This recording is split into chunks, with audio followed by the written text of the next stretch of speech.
মশলা তো আমাদের ঘরে অ্যাভেলেবেল সবারই আছে, কিন্তু মশলা কিভাবে রাখতে হবে প্রসেসটা আমরা সবাই জানি না। এখানে আমার কিন্তু অনেক রকমেরই মশলা আছে। দেখুন, এটা হচ্ছে জিরা। আমরা সাধারণত গরুর গোশ, মুরগির গোশ সব কিছুতে, অনেক কিছুতে কিন্তু আমরা এই জিরাটা ব্যবহার করে থাকি। এখানে কিন্তু জিরা আছে, এখানে পাঁচফোড়নের মশলা আছে, এখানে অনেক কিছুই আছে পাঁচফোড়নের। এখানে আমি নিয়ে নিচ্ছি জয়ফল, জয়িত্রী, আর এখানে মরিচ আছে।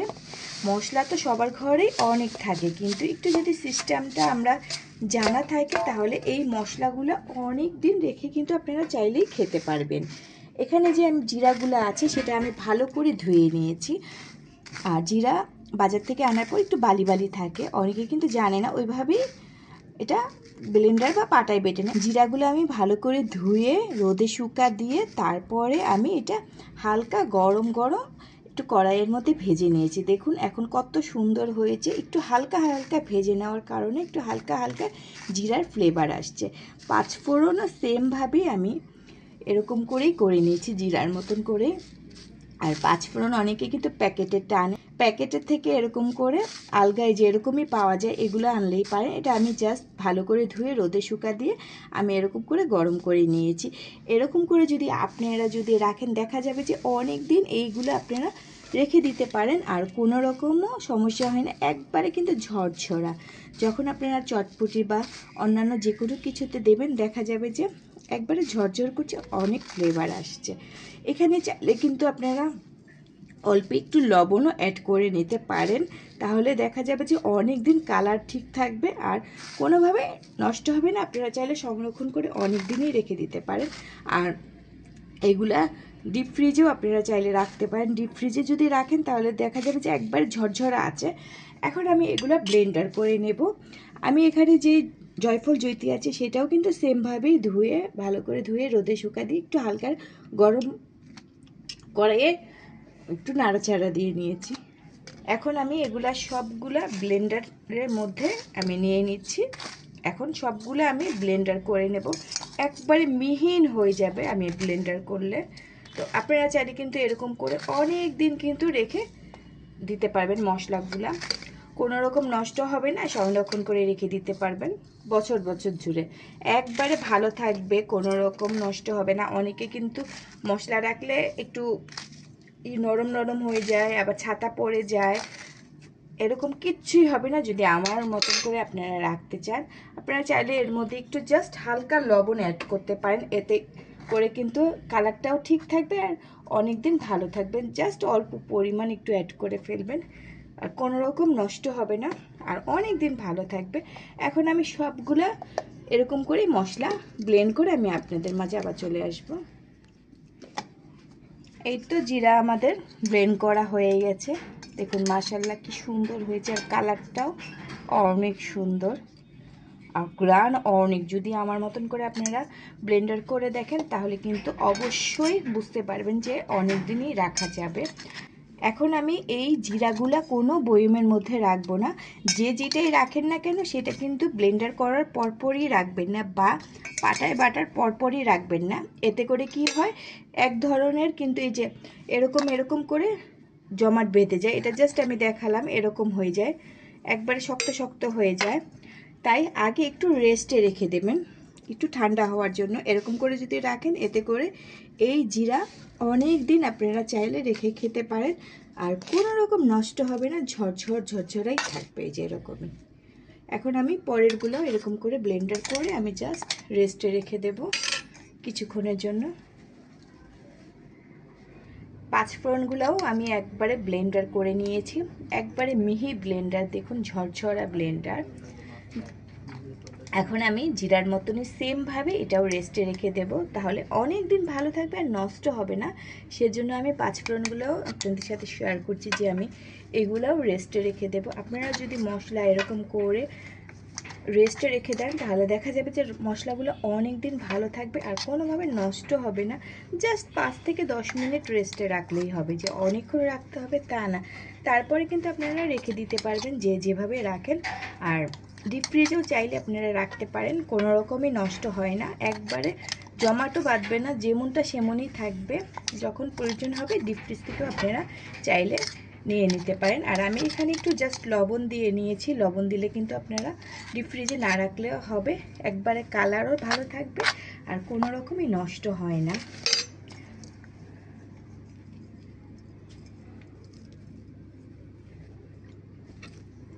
দেখুন কত সুন্দর হয়েছে মাশাআল্লাহ। আর এই পাঁচফোড়নের গুঁড়া কিন্তু অনেক দিন রেখে খাওয়া যায়, কারণ পাঁচফোড়নের এখানে অনেকগুলোই গুঁড়া, এগুলো কিন্তু আমার একবারে শেষ হবে না। এটা চাইলে আমি অনেক দিনই রেখে খেতে পারবো, আর নষ্ট হয় না, কালারও ঠিক থাকবে আর ঘ্রাণটাও ভালো লাগবে। চাইলে এরকম করে আপনারা আলুর চপেও কিন্তু আমরা অনেকে পাঁচফোড়ন দিয়ে থাকি। এভাবে যদি আপনারা রেখে খান তাহলে অনেক দিন আপনারা এটা রেখে খেতে পারবেন। আর চটপটিতে বিশেষ করে পাঁচফোড়ন ছাড়া কিন্তু হয়ই না। আর ঘ্রাণটা অনেক সুন্দর, যদি আপনারা আমার মতন করে করেন তাহলে কিন্তু অবশ্যই বুঝতে পারবেন যে এটার ঘ্রাণটা কেমন আর কালারটা পরবর্তীতে কেমন হয়। ক্যামেরাতে কিন্তু কালারটা পুরাটা বোঝা যাচ্ছে না, বাস্তবে যে এরকম কালার। এখন আমি বাকিগুলোও এরকম করে ব্লেন্ডার করে আবার চলে আসব। এই তো আমার জয়ফল জয়িত্রীও একবারে ব্লেন্ডার করা শেষ, এটাও আমি এখন রেস্টে রেখে দেব। আর জয়ফল জয়িত্রী কিন্তু ব্লেন্ডার করলে অনেক গরম হয়। আমি সেমভাবে সবগুলোই কিন্তু এখন রেস্টে রেখে দেব, তাহলে ভালো থাকবে অনেক দিন। আমি একটা কথা বারবার বলছি কারণ আপনারা বোঝার জন্য, এতে করে কিন্তু সবারই অনেক সুবিধা হবে, সেজন্যই বারবার বলছি যে রেস্টে রাখলে অনেক ভালো ফল পাবেন আর অনেক দিন রেখে খাওয়া যাবে। সবগুলা মশলা আমার একবারে ব্লেন্ড করা হয়ে গেছে, অনেক সুন্দর হয়েছে। এক একটা কিন্তু এক এক কালার হয়েছে, দেখুন কালারগুলা প্রত্যেকটা আলাদা আলাদা কালার হয়েছে। যদি আমরা শিলপাটার মধ্যে ব্লেন্ড করতাম তাহলে কিন্তু সবগুলো এক কালার হতো না, দেখুন আলাদা আলাদা কালার হয়েছে, অনেক সুন্দর। সবচেয়ে বেশি ইয়াম্মি কালার যেটা হচ্ছে সেটা হচ্ছে মরিচগুলার কালারটা এত সুন্দর, দেখলেই মনে হয় যে একবারে খালি খেয়ে নেওয়া যাবে। খুব সুন্দর একটা কালার আসছে মরিচের মধ্যে। আপনারা চাইলে কিন্তু শুকনা মরিচ এরকম করে অনেক দিন ব্লেন্ড করে রেখে দিতে পারেন। ইজিভাবে আপনারা চাইলে ভর্তা বা যে কোনো কিছুতে কিন্তু এই মরিচটা ব্যবহার করতে পারেন। দেখুন অনেক সময় আলু ভর্তার জন্য মরিচ লাগে, আপনারা কিন্তু এরকম করে গুঁড়া করে বছর বছর জুড়ে রেখে দিতে পারেন। এই শুকনা মরিচও কিন্তু চাইলে আপনারা ডিপ ফ্রিজে রাখতে পারেন, কোনো রকম একসাথে লেগে যাবে না। জাস্ট আপনারা যখন বের করবেন তখন কিন্তু এরকমই থাকবে, একবারে ঝরঝর থাকবে। যদি আমার মতন করে এই মশলাগুলো ব্লেন্ডার করার পর আপনারা কিছুক্ষণ রেস্টে রাখেন তাহলে আপনাদের মশলাটা একবারে ঝরঝরা থাকবে। যদি আপনারা ব্লেন্ডার করে সাথে সাথে বোতলে বা যে যেটাই রাখে সেটাই যদি রেখে দেন তাহলে কিন্তু মশলাগুলা একবারে লেগে লেগে যাবে, তখন কিন্তু আপনারা বেশি দিন রাখতে পারবেন না আর কালারটাও নষ্ট হয়ে যায়। আমার মতন যদি একটু সহজভাবে রাখতে চান তাহলে অনেক দিন আপনারা মশলাটা রেখে খেতে পারবেন, তাই না? কষ্ট করে যদি আমরা একটা জিনিস করি সেই জিনিসটা অনেক দিন রেখে দিলে ভালো লাগে। এই যেমন দেখুন মরিচের কালারটা অনেক সুন্দর, প্রত্যেকটা কালারই কিন্তু অনেক সুন্দর। যখন আমি ব্লেন্ডার করেছি তারপরে কিন্তু আমি হালকা টিস্যু দিয়ে প্রত্যেকবার একটু জারটা মুছে নিয়েছি, এতে করে কিন্তু কালারগুলো নষ্ট হয় নাই, একটার সাথে একটা মিশেও নেয়। আমি কিন্তু একই ব্লেন্ডার দিয়ে 4টা মশলাই কিন্তু আমি ব্লেন্ড করেছি, কোনোটার কালার নষ্ট হয় নাই। খুব সহজভাবে করে নিয়েছি, আপনারা চাইলে আমার মতন করতেও পারেন আবার নাও পারেন, যার ভালো লাগবে আমার ভিডিওটা দেখবেন, না ভালো লাগলে স্কিপ করে ফেলতে পারেন। আর যদি নতুন নতুন আরও ভিডিও দেখতে চান তাহলে কিন্তু অবশ্যই কমেন্ট করবেন, কমেন্ট করলে কিন্তু আমি আমার সময় মতন আপনাদের ভিডিও আমি আপনাদের সাথে শেয়ার করব।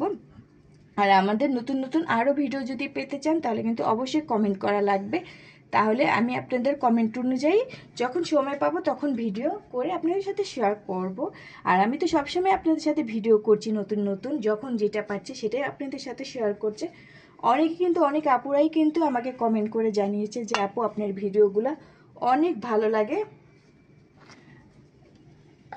এরকম করে কিন্তু আমি সবসময় আপনাদের জন্য ভিডিও করি। আর আমাদের ভিডিও ভালো লাগলে অবশ্যই কিন্তু লাইক কমেন্ট আর শেয়ার করতে ভুলবেন না। আপনাদের কিন্তু ফেসবুক পেজেও কিন্তু আমার এই ভিডিওটা শেয়ার করতে পারেন।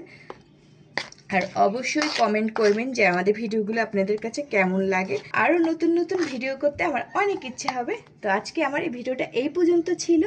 সবাই সবসময় ভালো থাকবেন, সুস্থ থাকবেন। নতুন নতুন আরও ভিডিও নিয়ে আমি আপনাদের মাঝে চলে আসবো। টাটা, বাই বাই, আল্লাহ হাফেজ।